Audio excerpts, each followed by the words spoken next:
that we're beginning to sign. In the period under review, we have signed strategic partnerships with Huawei and Google. We entered into a formal partnership arrangement with these technology giants to drive deeper integration between policy, research, and practical innovations. These partnerships will see both Google and Huawei train 100,000 beneficiaries each under the 1 Million Coders program. This represents a deliberate move to prepare students for the evolving demands of the digital technology economy under President John Mahama. And my gratitude goes to both technology giants, Huawei and Google, for their belief in the John Dramani Mahama vision. And let us be clear, these Google certificates and Huawei training programs are going to be a mix of in-person and online training programs. And so we'll be rolling out the plan very soon in every constituency in the country to allow for people to take these trainings. And the beauty of the Google 100,000 training is Google already has this AI research lab here in Ghana, and what we're trying to do is to train the people using Google's own certification program, and then on the back of that, get them employed to work with Google or any of its partners and affiliates. The next thing we'll talk about as a national priority is data cost and data prices.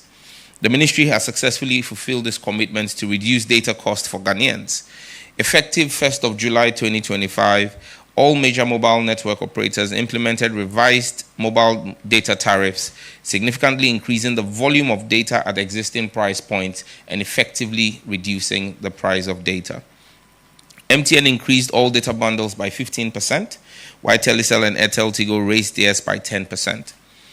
High-use data bundles also saw major improvements, such as the restoration of MTN's 399 Ghana cedi bundle, which now offers 214 gigabytes of data as against the 92 gigabytes of data before the Mahama administration.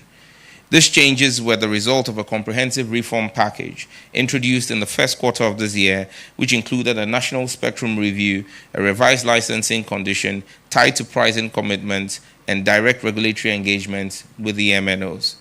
Additionally, the three leading operators have committed to invest a combined $150 million in their networks by the end of the year to improve quality of service and reliability. And let me make the point here that we are very well aware of the challenges of the networks relative to quality of service. And as I indicated in my last press briefing, we've given them the third quarter to implement and utilize the spectrum that has been made available to them. And subsequent to that, in Q4, we will begin rigorous enforcement of quality of service. We will not hesitate as a ministry to give policy direction to the regulator, the NCA, to impose very hefty fines on companies or mobile network operators who fail to meet their quality of service obligations. I would also segue here into the issue of that has become topical of data and data running faster and disappearing. Let me be clear. My fidelity and that of the ministry and the government of President Mahama is to the Ghanaian people. Our interest is the best interest of the Ghanaian people. However, these are technical issues that we would only be able to act on the basis of evidence and not sentiments. I have seen a number of complaints on social media, and I've set up a specialized task force at the NCA and at all the mobile network operators to deal with these complaints. Let me state on the record, every single one of the complaints that have been referred to the team have been investigated.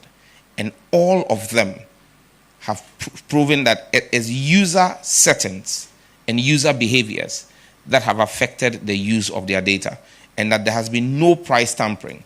Let me reiterate, I will not hesitate to deal decisively as minister with any telecom company that falters or alters the pricing that is approved by the NCA.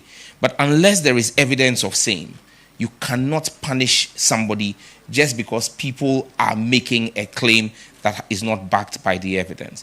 And I can show to the media today evidence, maybe in the Q&A, of some of these instances. In fact, the last one that was dealt with, that I got a report on this morning, the individual complained. I asked the NCA to reach out to him.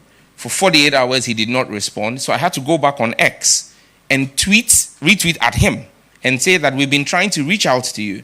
When we did the investigation, It turned out that he actually handed his own device over to somebody, and when they did the record, they realized that the person used it to watch and stream videos, and that's how come the data he was expecting to keep. And I have evidence of this. I mean, and some of them, we've actually urged some of them to come out and do public sensitization. I'm sure you all saw the one by Mr. DKB when he complained about his data, and subsequently he realized that it was from his own user behavior. But like I said, we will continue to deal with every single one that comes our way. The third thing we've done is comprehensive ICT legal reform. The ministry has completed a thorough internal review of all existing ICT laws, regulations, and policies. As a result, 15 new pieces of legislation are being drafted as we speak. These include amendments to the Data Protection Act, the new cybersecurity regulations, the Ghana Innovation and Startups Bill, and frameworks for artificial intelligence, digital trade, platform governance, and cloud services. I dare say that at no point in time in the history of our country has any ministry worked on 15 new pieces of legislation at the same time.